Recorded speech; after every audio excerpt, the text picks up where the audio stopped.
Welcome to another In Wheel Time podcast, a 30-minute mini version of the In Wheel Time car show that airs live every Saturday morning, 8 to 11 a.m. Central. Shield.com. Your favorite go-to spot in car podcasting and live streaming. You're on the In Wheel Time Car Talk Show. Just ahead, Patrick Olson, Carfax, and talk about the used car market. We got this week in auto history, and we'll get you caught up on the stories making automotive news headlines this week. Howdy, along with Mike out of this world, Mars. We always need more Jeff Zekin. I'm Don Armstrong. Glad that you could join us today on the In Wheel Time Car Talk Show. And also joining us right now is Patrick Olson with Carfax. Patrick, good morning. Good morning, guys. Thanks for having me. Well, thank you very much for joining us today. We always love to talk to Carfax. And how's business? Business for us is good. There's a lot of people out there looking for cars, and we're trying to help them make sure they get the right car. One of the new things we've added, to be honest, is we actually added new car listings to our site. So new car listings. You find used cars at our site. Wow. You can get new cars there too. Well, I had no clue. So what's up with that? I mean, do they steer you to a dealer? Yeah, that's how all of our listings work, right? New and used. But we know that, almost 2/3 of shoppers are considering both. And so we felt we were not helping out by not having new car listings. So now we've added new car listings to our mix. Huh. Interesting. So how does that work? Okay, so let's just say, for instance, that I'm in the market for a GMC Sierra Denali. Yep. Okay, so what do I do? Type in that, and then just go to the Carfax.com page like you normally would, put in the vehicle you're looking for, and there's just a little button that says new. And so click new, and we will show you all the new Sierras within, anywhere from 50 miles of your zip code to nationwide, depending on how unicorny you're looking for your truck. Can you drill it down? Can you make it unicorny? You can, although for new, we have fewer tools than we do for used, right? For used, we can help you identify one-owner vehicles or no-accident vehicles. For new, they're pretty much all the same. But, we can say, does it have Apple CarPlay? Does it have, a towing package? Whatever it is that you're looking for, there are some filters on there to help you find the unicorn. So are you able to track, say Mike goes out and buys a new Sierra Denali, and he goes through Carfax. So you've got that logged in somewhere. You've got that data placed somewhere. Now, can you follow that vehicle through Mike's ownership and then down to the next one? By that Absolutely. VIN? So what we follow is when that car gets registered, we'll be notified. We'll make note of that. If it goes through a safety inspection, depending on which oil change shop he takes it to, we'll track that as well. And so we will see all of the touch points that Mike's truck goes through over its life, including onto the next owner or third or fourth or what have you. But you have to take your truck to a place that actually reports that to Carfax, correct? That's absolutely right. And if you're one of those people who changes their own oil, we're not tracking that on the vehicle history report. However, we do have a way that if you change your own oil, you can upload a receipt of the oil you bought into the Carfax Car Care app so that you can show the next potential buyer, hey, I did the work. Here are the receipts for it. I'll store it right in your app. So if I go to someplace, a change shop to have my oil changed, is there a way for me to find out which shops participate? Because to me, that Carfax report is going to add value when I get ready to sell my vehicle. That's absolutely right. So a car with well-documented service history over time, we estimate it's worth about $2,000 more than one that isn't. So you can look at the shop and see if they say they're Carfax affiliated, then you can be sure they're going to take it there. You can ask the person doing the work, are you going to report this to Carfax? And again, if they don't, you can still upload your receipt into the Carfax Car Care app so that you've got a record for the next potential buyer. So this is registered by vehicle, not by dealerships. This is all by VIN, right? This is all by vehicle identification number, not by who's selling. So you could buy from someone who doesn't work with Carfax at all, and we would still track that information in an effort to help whoever the next buyer is understand what your truck has gone through. Yeah, but the majority of the dealerships I see nowadays are registered somehow or affiliated somehow with the Carfax organization. Absolutely. Yeah. No, we definitely have a wide reach. How does that work with let's say, a car dealership? Do they pay you a fee to register themselves to be able to input that information? So the way it works is on a couple different levels. So the first level is there are a lot of dealerships we work with where they buy a subscription to look at vehicle history reports, right? So every time they see cars coming through the auction, they want to know, was there an accident? How bad was the accident? Where was the accident? Is there signs of odometer tampering? Are there signs of flooding? So that is their first interaction with us, is buying these reports to make sure that they're not buying a car that they're going to be stuck with later. Secondly, a lot of them pay us to run their listings on our site. We're very good at search engine optimization, and we will often be one of the top 1, 2, or 3 results when someone searches for find me a Sierra Denali in Houston. And so a dealer finds that a lot more cost effective than trying to run their own website and trying to fight the SEO wars with AutoTrader or Cars.com, KBB, what have you. Let me expand on that just a minute and throw this wrench into the works. Vroom had a very large presence here in the Houston area. I think it was Texas Auto Direct, if I'm not mistaken. I think that they own that dealership. They must have had 3,000 cars on the lot. Quite a few.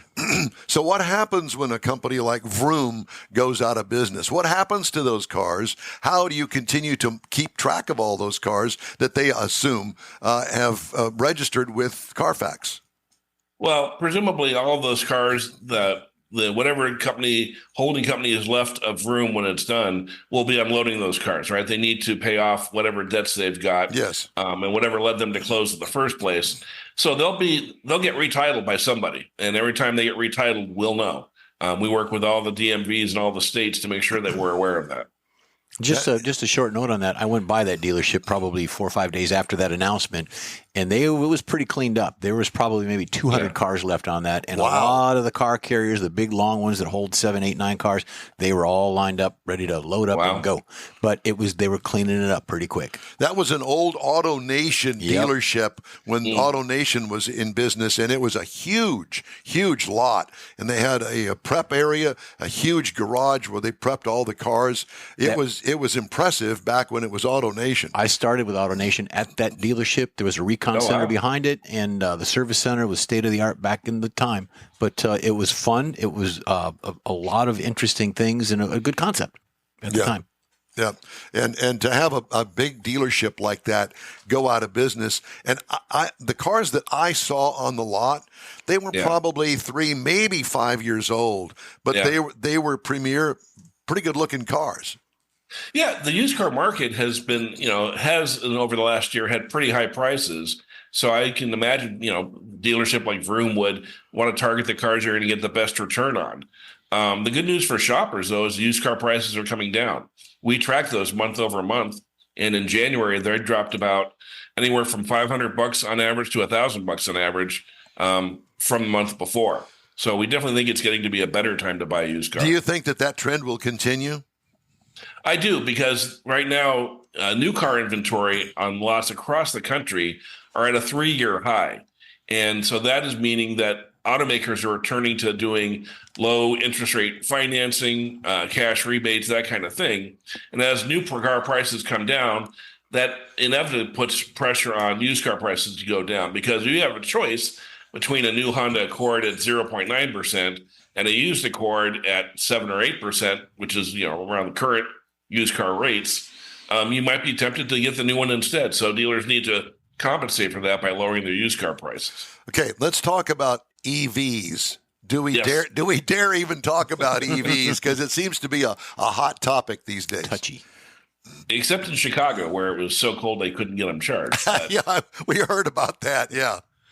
I love EVs. I got to tell you, I think the issue with EVs right now is twofold. One is just owner lack of knowledge about how they work and what you have to make sure you do. And secondly, the infrastructure for charging in this country is really poor. And if we're going to have mass adoption, we're going to have a lot more and a lot better chargers out there for people to use. Yeah. Well, and what do you think about pricing? I mean, typically an EV, for the most part, and I'm just going to use Tesla as the benchmark here, and not maybe perhaps Hyundai or something like that, but a more upscale model of an EV. Do people trade them in the same way that they would an ICE car, where the ICE car may have 45,000 miles on it? Do you see that the mileage is greater on an electric vehicle? To be honest, I haven't studied a lot. Actually, my expectation is kind of the opposite. Because EVs need to recharge frequently, I kind of expect EVs to have fewer miles on the car than an ICE car, because it's harder, frankly, and takes longer to recharge them. So I think those drivers are being more selective about how and when they drive them. I think in a lot of cases, it's a second car in a family. Interesting. Yeah. Interesting. And grocery getter. Yeah. And I work with a guy that has a Tesla. It's now a couple of years old. His wife has the gasoline engine, and he's got the Tesla, the electric. And there are occasions that he has now discovered, after living with this thing for a couple of years, that there are issues when it comes to finding a charging spot. He regularly goes back and forth to San Antonio, and that's probably at the outside edge of the Tesla's range. Right. So he does make a stop before he gets to San Antonio from Houston to recharge it for 30 minutes. Well, that's 30 minutes in my estimation, that I could narrow that down to 25 minutes, or I'm sorry, for 5 minutes if I went and got gasoline in the thing. And I think that more and more people are discovering this. Do you agree? I do. I absolutely do. And I think the people, for example, in Chicago had the issues. They didn't realize that you need the battery to be warmed up to a certain level before that battery will accept a charge. And so their battery had run pretty far down. It was too cold to accept a very strong charge. And so a lot of the cars died while waiting to get to a charger because there was a long line. And Chicago's a little different because a lot of those EV owners live in apartments. Like, for example, I put in a EV charger in my garage because I get test cars every week, and about half of them these days are EVs. I want to make sure I can charge it. But without having your own charger, now you're reliant on the chargers of the world. And I think, to me, plug-in hybrids, once they become cost, what's the word I'm looking for, equivalent to ICE cars, could be the wave of the future. But right now, they're $3,000 to $5,000 more than the equivalent ICE car. And I think that is what is keeping them out of consumers' hand. But the idea of, I could charge it for the 40 miles I commute every day and never pay for gas during the work week, but then I can fill it with gas when I want to go to grandma's for Thanksgiving or go on a summer trip or what have you. Well, I understand that both Ford and GM are going, let's put the brakes on the full EV thing for a moment, and let's go back to the hybrid thing. Yeah. And they're going to start building some hybrids because apparently they feel that that's the way to go. What do you think about that? Well, I think there are a lot of consumers out there who are very afraid of being stranded. And frankly, the news out of Chicago did not allay those concerns. And I think Toyota is, in a quiet way, saying, I told you so. They did not run pell-mell towards EVs. And, their Prius and their hybrid powertrain has been phenomenal now for about 20 years. And there are still first-generation Priuses chugging around out there, 300, 400,000 miles. So I think hybrids are a great alternative. I'm driving a Hyundai Elantra this week that's a hybrid. You get something like 50 miles per gallon. That's a great commuting car. It starts at like $24,000, gets 50 miles plus gallon to the gallon. It's got all the features I would want in it, other than the base level does not have a powered driver's seat, which I would have to have. I'm 6'1", my wife is 4'11". There's no way we're manually switching back and forth in that car. Yeah, well, that memory seat comes in handy with that kind of a disparity. Yeah, absolutely. Yeah. So I assume that you are in Chicago. No, I'm actually in Chattanooga, Tennessee. Okay, all right. Because I was going to ask you, are you going to go to the Chicago Auto Show? I used to be in Chicago for like 25 years, and I used to go every year, but sadly I missed it this year. Yeah, well, I think it opens to the public actually today. Yes. And I know that this past week they had press days over there, just trying to get a feel with the car show there as far as Stellantis being not involved in it. The same thing that we just went through here in Houston, and that leaves open. I really have second thoughts about that. I cannot imagine an automaker like the size of Stellantis not having a display or some sort of involvement in car shows the size of Houston or Chicago. No, I agree. And, they've got big brands like Ram and Jeep that do, relatively well for them. I think Stellantis has to figure out who they want to be. Their CEO, back when they were Fiat Chrysler, really increased the number of brands they brought to this country. They brought back Fiat. They, amped up Maserati and a couple other brands here. Now, Chrysler has literally one nameplate, and Dodge, I think, has three, and Fiat has one in this country. And at some point, I think there needs to be a culling of the brands for Stellantis to focus on what really matters. And no one wants to see Dodge or Chrysler or Fiat go away necessarily, but there comes a point where it's not sustainable. Well, I'm sure that you saw the news this week that there's rumor that maybe perhaps Peugeot may be buying Stellantis. Did you see that? I did see that. And in some ways, I think it makes a lot of sense globally. But again, only if they get rid of some of these poor performing nameplates. Yeah, I agree with you. Okay, well, back to Carfax. We got a little sidetracked there, but I didn't realize the depth of your knowledge when it comes to the new car market, and that's an exciting thing that you guys are doing. Are you competitive? I assume that you are showing. What are you showing the actual window sticker of these vehicles, or how does the deal work once you go to Carfax and say, oh, well, that's the car that I'm looking for, and it's right down about 10 miles from my house? How does that play out? So you're exactly right. In many cases, not all, but in many cases, we do have the window sticker for the car already on the site. And it just works the way it works with any other sort of third-party site. In terms of new cars, the dealer pays us a subscription fee, and we list all of their cars on our site. And then, when people say, help me find a Sierra in Houston, they're going to come back and see Carfax as one of the top places for it. I can tell you that we are already over 1 million listings nationwide on the site. So we have definitely ramped up in a hurry. So I could probably find something in there. If one or two.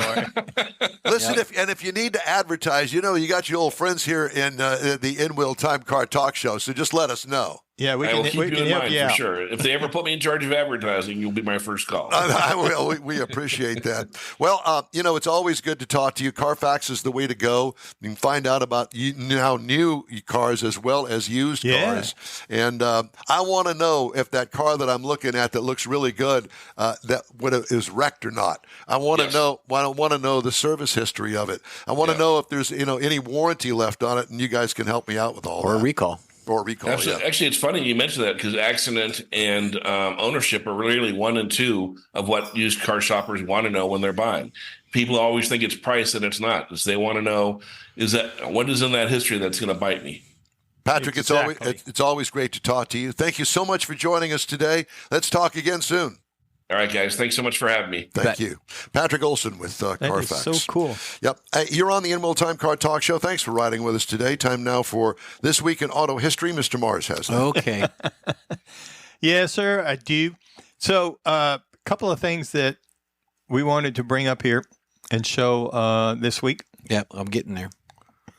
Did I catch you off guard? Yep. Yeah, we were expecting to go to a break there, but we're good. We were. Oh, we were, weren't we? Yeah. So you could have said that. Well, no, it's too late now.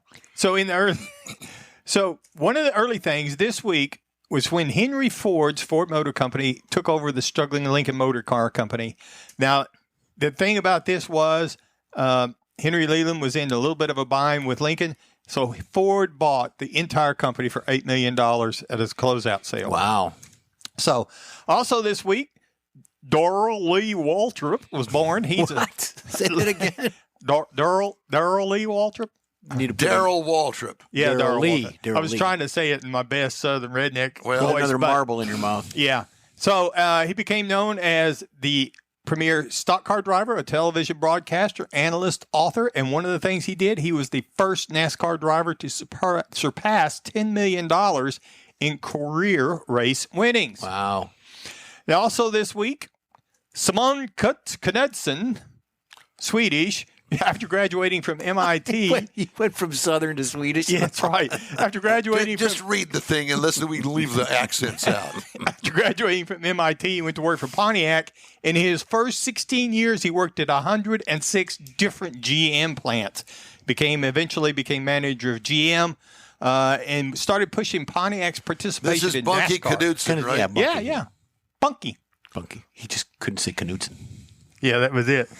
I watched the Muppets and tried to mimic it, but it didn't work. Oh, my God, Mars. So that's where we got the Pontiac Bonneville and some other cars like that. Oldsmobile became a much more performance-oriented brand under his direction. He also, when he became general manager of Chevrolet, he also became started pushing the performance models such as the Super Sport and pushed the Chevrolet Chevelle in 1964 was the first Chevrolet's muscle car that came out.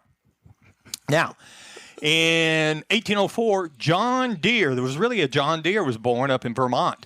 And his claim to fame, he started his company with building wrought iron plows that created a massive change in the farming industry. And soon as he died in 18... Did you read this ahead of time? Yeah, but I'm cutting out some of it because I'm running behind. Yeah. He died in 1886, but it was 40 years after he died before there was actually a John Deere tractor. So he never was involved in the actual John Deere tractor. Then James Dean, born this week in 1931, known as a race car driver. He loved racing. He was filming the movie Giant. The movie company would not let him go racing. So as soon as he finished filming that, he headed for the track. Age 24, he was killed behind the wheel of his new Porsche 550 on the way to a racetrack. Interesting thing I found, George Barris bought that car after the wreck, sent it out on tour. He was shipping it back from Florida in a sealed train car.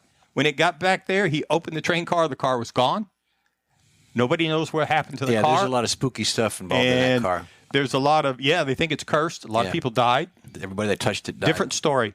And then finally, we have Carmen Miranda was born this week in Portugal. She started her life as a hat maker, became a singer in Brazil, and finally came up to the United States with her famous hat. 46 years old when she died of a heart attack. Oh, wow. It was all the weight on her head. Yes. That was this week in automotive history. All right. Thank you very much. You're on the In Wheel Time Car Talk Show. Thanks for riding with us. We've got more of the In Wheel Time Car Talk Show coming your way after a very quick break. As soon as we get it all. As soon as we get it together. I'm sorry. I messed it all up. You're good. You're all right. But nobody stopped me, so they just let me go ahead and mess it up. We just got to load it. That's all. Okay. You ready now? Sure. No. Are you really sure? No, I am sure right now. Do it. All right. Do it. Is it? Yep. Go. Okay, here we go. Pro-Am Auto Accessories has been serving Houston's auto enthusiasts since 1984, providing world-class products for sports cars, European sedans, and American muscle. Pro-Am is known as the place to go to find exclusive and hard-to-find parts and accessories. Pro-Am is one of the very first distributors in the USA for brands such as Recaro, Redline, Momo, Corbo, and Simpson. Located in the heart of Houston's premier retail and service corridor, the Galleria area, Pro-Am's walk-in storefront includes an 8,000-square-foot warehouse, showroom, and installation bays. Pro-Am not only sells parts and accessories, but also offers installation and service. Pro-Am is now reaching a worldwide audience through Pro-Am.com, taking its local reputation to the rest of the world. At Pro-Am Auto, you'll be dealing with a small group of professionals who truly want to help you with your automotive needs. If you don't see what you're looking for on the website, call and Pro-Am will lend you a hand. Pro-Am Auto, 6125 Richmond at Green Ridge in Houston's Galleria area. Call them at 713-781-7755. Want to feel good about something special you did for someone special? In Wheel Time and the original Lupi Tortilla group of Tex-Mex restaurants have joined together to help a very worthy cause, God's Garage, a Christian-based 501c3 charity. We know there are lots of places and organizations out there where you can donate a car, truck, or SUV, but we're asking you, our car enthusiast family, to consider donating to God's Garage. Visit godsgarage.org and learn about its mission, the women that have been helped, how each one is screened, and about their Restore You program. A car donation is an easy way to make a difference in the lives of others. God's Garage needs good operating vehicles, but will take all types in working and non-working condition. Make your heart and soul feel good by donating your gently used vehicle and help support single mothers, widows, and wives of deployed military at godsgarage.org. Hey, the In Wheel Time Car Talk Show is available 24/7 through the iHeartRadio app. Just look for In Wheel Time Car Talk. We also video stream on Facebook, YouTube, and InWheelTime.com. And podcasts are available from your favorite podcast provider. Just wanted to throw that out there at you. By the way, there are a couple of recalls to tell you about today. Glass panels may detach on the Nissan Murano for 2024. You don't want that to happen. And on the Kia EV6 and the Niro EV for 23 and 24 model years, loss of drive power from a faulty drive shaft. Oh my God. I guess the drive shaft just comes loose and away she goes. That's all I can think. Nice. American Honda Motor Company recalling more than 750,000 U.S. vehicles due to an airbag that may deploy unintentionally during a crash. Front passenger seat weight sensor may crack and short circuit, failing to suppress the airbag as intended, according to NHTSA. Recall includes certain Honda Pilots, Accords, and Civic sedans made between 2020 and 2022, and some Honda CR-V and Passport vehicles manufactured between 2020 and 2021. U.S. Transportation Secretary Pete Buttigieg on Monday said human drivers must pay attention at all times after videos emerged of people driving Teslas while wearing what appeared to be Apple's recently released Vision Pro headset. Yeah, I saw that. Amazing. Buttigieg responded on X to a video that had more than 24 million views of a Tesla driver who appeared to be gesturing with his hands to manipulate a virtual reality field. Apple's Vision Pro was released last week and blends three-dimensional digital content with a view of the outside world. Apple, which says people should never use it while operating a moving vehicle, did not immediately respond to a request for comment by our dear friends at Automotive News. Mm-hmm. Are you kidding me? Really? Why would you do something like that? Because you're that kind of person. You're that kind of person. Yes, that's pretty stupid. Yeah, it is. Yeah. But it's you'd have to be that kind of a person to understand how cool it is. It's like looking through a camera, looking through a camera, like a 35 millimeter camera. It's got a whole different perspective on the world. Yeah. Kaleidoscope. I can only imagine. I mean, I'm getting close to that car. I might as well put the brakes on. I've run into the car. Mm-hmm. Kind of that kind of a thing. I wonder if it has little stars and things like that come up on the screen as part of the bang. After you hit your head, you can see the stars. I'm sure that there's somebody that could be able to tell us, but we really care, to be honest with you. You're right. All right, time now for a quick break. We'll be right back. The In Wheel Time Car Talk Show is streaming and podcasting. Look for us on your favorite podcast provider. The original group of Lupi Tortilla restaurants will have you telling your family and friends just what the original recipes mean when it comes to the best fajitas in Southeast Texas. Founder Stan Holt invites you to visit the original Lupi Tortilla near I-10 and Highway 6. Here's the original house that inspired the design of all the rest and the original charm that helped make Lupi Tortilla the go-to destination for Houston Tex-Mex. Speaking of original, nothing can compete with the original lime pepper marinade that everyone will agree makes Lupi Tortilla award-winning beef fajitas the best anywhere. Lupi Tortilla Katy is another location that gives you the same quality and service Houstonians have come to expect at Lupi's. It's located just off I-10 and the Grand Parkway at Kingsland Boulevard in Katy. Find yourself in Aggieland? Head to the Lupi Tortilla in College Station, located just around the corner from Kyle Field. It's a great place to enjoy those famous frozen margaritas before or after the game. Headed east to Louisiana? Stop in at the Lupi Tortilla in Beaumont. It too's on I-10. You can't miss it. The original group of Lupi Tortilla restaurants invites you in for the best Tex-Mex anywhere. You own a car you love. Well, why not let Gulf Coast Auto Shield protect it? Houstonian John Gray invites you to his state-of-the-art facility to introduce you to his specialist team of auto enthusiasts. We promise you'll be impressed. Whether you're looking to massage your original paint to a like-new appearance, apply a ceramic coating, install a paint protection film, nano-ceramic window tint, or new windshield protection called ExoShield, Gulf Coast Auto Shield is where Houston's car people go. Curbed your wheels? Instead of buying new, why not have them repaired? How about a professionally installed radar detector? Gulf Coast Auto Shield does that too. Get a peek inside the shop and look at the services offered by getting online and heading to gcautoshield.com. Better yet, stop by their facility at 11275 South Sam Houston Tollway, just south of the Southwest Freeway, and get a personal tour. Gulf Coast Auto Shield is your place to go for all things exterior. Call them today, 832-930-5655 or gcautoshield.com. That's it for this podcast episode of the In Wheel Time Car Show. I'm Don Armstrong, inviting you to join us for our live show every Saturday morning, 8 to 11 a.m. Central on Facebook, YouTube, Twitch, and our InWheelTime.com website. Podcasts are available on Apple Podcasts, Spotify, Stitcher, iHeart Podcast, Podcast Addict, TuneIn, Pandora, and Amazon Music. Keep listening, and we'll see you soon.